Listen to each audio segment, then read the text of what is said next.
10 तारीख को सुबह 8:54 पर यहाँ के एक स्थानीय व्यापारी श्री इंद्र कुमार हिसारिया के व्यावसायिक प्रतिष्ठान आड़त की दुकान पर 3 हमलावरों ने फायरिंग की। उस फायरिंग के बाद तीनों हमलावर यहाँ से भाग निकले। पुलिस टीम ने मौका मुआयना किया और मौका मुआयना करने के बाद में पुलिस टीमों का गठन किया गया और 12 पुलिस टीमें टोटल गठित की गई। इन पुलिस टीमों ने जो संभावित टेक्निकल एविडेंस, मानवीय आसूचना जो संकलित हो सकती थी उसका संकलन किया। पूरे शहर में सीसीटीवी कैमरों का अवलोकन किया।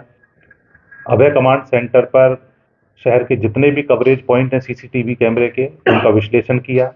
उसके बाद हमें जो संभावित पोटेंशियल इनपुट मिला उसके आधार पर एक सस्पेक्ट जाकिर हुसैन को बीकानेर में छतरगढ़ पुलिस की मदद से हमने कल शाम को दस्तयाब किया था और दस्तयाब करके जब यहाँ ला करके उसको विस्तार से पूछताछ की गई तो उसने घटना को कबूला।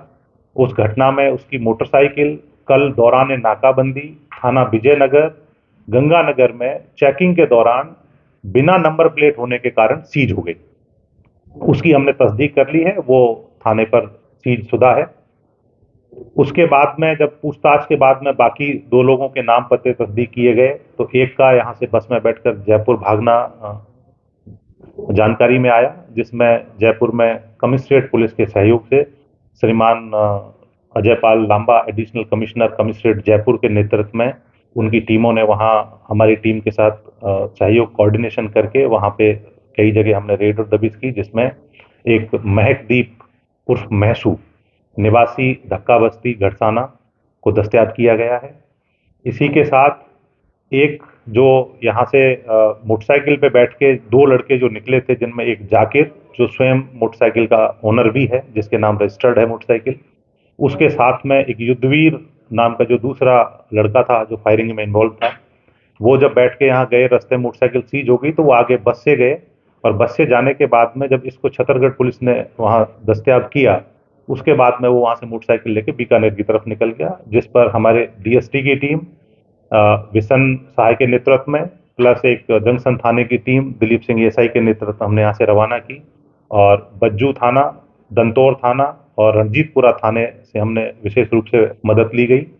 साथ ही जो गढ़साना का जो थाना स्टाफ है, वहाँ के जो एसएचओ हैं मिस्टर जितेंद्र स्वामी, उनसे भी आवश्यक जानकारियां जुटाई गई, उनसे पूरी भरपूर मदद ली गई और पुलिस का एक जॉइंट ऑपरेशन चला करके जिसमें बीकानेर पुलिस, हनुमानगढ़ पुलिस और जयपुर कमिश्नरेट ने इस वारदात को 24 घंटे से भी कम अंतराल में वारदात को खोल करके तीनों आरोपियों को दस्तयाब कर लिया गया है, जिनमें से जाकिर को हमने तस्दीक करने के बाद पूछताछ के बाद गिरफ्तारी शो कर दी है और बाकी 2 को भी दस्तयाब करके लाया गया, जिनसे अग्रिम अनुसंधान जारी। अभी हमें जो अनुसंधान करना अभी इनसे बाकी है, लेकिन सोशल मीडिया के माध्यम से जो पता चला है उसमें ऋतिक बॉक्सर नामक व्यक्ति जो 2021 में भी इंद्र कुमार हिसारिया को धमकी देने के आरोप में वो आरोपी रहा हुआ है, उसका चालान किया है और वो 5 वर्ष के लिए सजा याफ्ता है और अपील के दौरान उसको जमानत मिली है, वो जमानत पे है अभी। उसका नाम सामने आ रहा है, सोशल मीडिया पे उसने क्लेम किया है कि ये वारदात मैंने कराई है, लेकिन अभी इसका वेरिफिकेशन होना शेष है। अभी वो स्वयं अपने आप को लॉरेंस ग्रुप का होने का दावा कर रहा है, बट अनुसंधान से ये बात स्थापित करना अभी शेष है। फिरौती के लिए मिस्टर इंद्र कुमार हिसारिया के फोन पे एक वॉइस कॉल के माध्यम से एक मैसेज आया जिसपे उनसे 2 करोड़ रुपए फिरौती की डिमांड की गई। जो बॉक्स में आई है, अगर पुलिस इन्वेस्टिगेशन में वो सामने आ जाता है और वो जमानत पर है, आपकी तरफ से इस पर क्या कार्रवाई करवाई जाएगी? इन्वेस्टिगेशन में आते ही सबसे पहला हमारा कदम होगा उसकी जमानत को कैंसिलेशन के लिए हम आवेदन पत्र लगाएंगे, तुरंत प्रभाव से उसकी जमानत कैंसिल कराने का प्रयास करेंगे और मुकदमे में अनुसंधान करके हम उसको आरोपी बनाकर शीघ्र दस्तयाब करेंगे।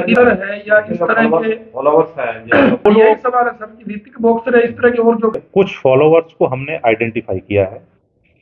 हमारी अभी प्रायोरिटी इनको पकड़ना था, फॉलोअर्स पे हम कार्रवाई बाद में करेंगे। वो हमारी नोटिस में हमने कुछ लिस्टिंग की है, कमिश्नरेट पुलिस जयपुर ने चूंकि फॉलोअर्स की जो लिस्टिंग हुई है उनमें से कुछ लोगों को दस्तयाब करके पूछताछ भी की है। वो ऑलरेडी पुलिस उस लेवल पे काम कर रही है और हम भी इनके फॉलोअर्स को ला करके पूछताछ करेंगे उनसे।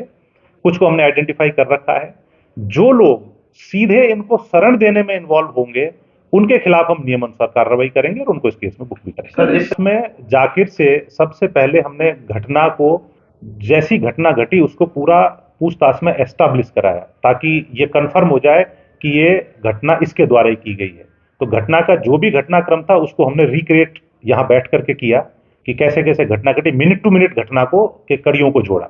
तो वो सब वेरीफाई हो गया कि ये इन्वॉल्व है, उसके बाद ही उसकी गिरफ्तारी को इतना ज्यादा मालूम नहीं है। जाकिर मोटरसाइकिल चालक था, उसकी मोटरसाइकिल इसमें यूज हुई है, वो मोटरसाइकिल चला रहा था। फायरिंग इन दोनों ने की है, युद्धवीर ने और महकदीप ने। ज्यादा जानकारी महकदीप के पास है क्योंकि युद्धवीर को भी महकदीप ही लेके आया था। अब इनको जब डिटेल इंटेरोगेशन करेंगे तो ये बात आगे निकल के आएगी कि क्या इनका आगे किसी गैंग से लिंक है क्या। इनका अभी रिकॉर्ड हमें प्राप्त नहीं हुआ है।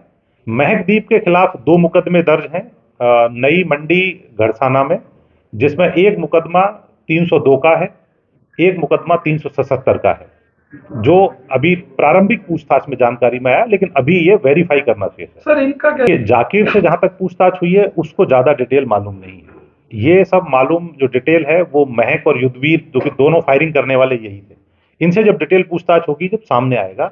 लेकिन घटना को प्राइमा फेसी अगर एनालाइज करें तो जिस तरह से घटना घटी आप देखेंगे कि लगभग 45 से 50 फीट दूर से फायरिंग की गई है और जिस तरह के जो हथियार काम में लिए गए हैं उनकी मारक क्षमता इससे ज्यादा होती भी नहीं है। तो ऐसी स्थिति में किसी को मारना प्राइमा फेसी लगता है कि पर्पज नहीं था, इसका पर्पज केवल दहशत फैला करके पैसे वसूलना था। ऐसा हो सकता है? इस घटना, पर्टिकुलर घटना के विषय में इनपुट नहीं मिला था। जर्नल इनपुट था कि इस तरह का गैंग सक्रिय है और कोई वारदात हनुमानगढ़ में कर सकते हैं, जानकारी भी नहीं है। कब से रेकी नहीं है तो उसी दिन आए थे, शाम को आके रेकी की और सुबह वारदात। कहाँ से आए थे वो से इनकी सारी फेसी तो उनकी परिवार को हमने सुरक्षा मुहैया कराई है और इन्वेस्टिगेशन जैसे कंक्लूड होगी तो हम उसके बाद में ये तय करेंगे कि वाकई में इनको सीरियस थ्रेट है या ये लोग केवल एक्सटॉर्शन के नाम पे बड़े गैंगों का सहारा लेकर के केवल अपने लेवल पे ही ऑपरेट कर रहे हैं या किसी बड़े गैंग का इन्वॉल्वमेंट है। ये इन्वेस्टिगेशन के बाद इसलिए हम समय समय पर नाकाबंदी कराते हैं। MB एक्ट के तहत भी रेगुलर हम चालान करते रहते हैं और जो बिना नंबरी मोटरसाइकिलें स्पेशली और जो लड़के मुंह बांध करके घूमते हैं उनके खिलाफ हम समय समय पे विशेष ड्राइव चलाते भी रहते हैं। यहाँ से निकलने के बाद में चूना फाटक तक साथ गए। उसके बाद में चूना फाटक पे इन्होंने महकदीप को बस में बिठा दिया। उसने कहा कि मुझे बस में बिठा दो, मैं जयपुर जाऊंगा, और ये दोनों मोटरसाइकिल लेकर के निकल गए। तब तक नाकाबंदी का वो हो चुका था। तो नाकाबंदी में ये विजयनगर में इनकी मोटरसाइकिल पकड़ी गई। तो चूंकि जो डिटेल्स थी वो उस समय हमारा कर्मचारी जो विजयनगर का रहा होगा वो एग्जैक्ट उसको अप्रिशिएट नहीं कर पाया, लेकिन डॉक्यूमेंट्स के अभाव में इनकी मोटरसाइकिल वहीं सीज कर दी। पुलिस वालों के 3 कर्मचारियों को हमने सस्पेंड किया है और 2 कर्मचारियों के खिलाफ विभागीय कार्रवाई प्रस्तावित की है, क्योंकि जो विजयनगर जाके पकड़ा जाना था वो हिसाब से पीलीबंगा में ही पहले ट्रेस होना चाहिए था, क्योंकि इनके पूछताछ में जो आया है इन्होंने जो पीलीबंगा के सामने रूट लिया है और चूंकि पीलीबंगा थाना हमारा मेन रोड पे है और मेन रोड के सामने ही नाकाबंदी लगती है थाने के सामने, तो इतने कम समय में थाने के सामने नाकाबंदी लग जानी चाहिए थी, क्योंकि हमारी क्वेस्ट जो थी वो प्रॉपर टाइम में हो गई थी। उच्च अधिकारियों ने मौका प्रॉपर टाइम में देख लिया था। जब हम सब मौके पे थे तो थाने को अलर्ट रहना चाहिए था, थाने की लापरवाही रही है, इसलिए 3 कर्मचारियों को निलंबित किया। ASI है, एक धीर सिंह करके ड्राइवर है और एक कांस्टेबल है। नाम कुमार कांस्टेबल है और धीर सिंह एक ड्राइवर है और एक ASI का नाम मुझे भी ध्यान नहीं है।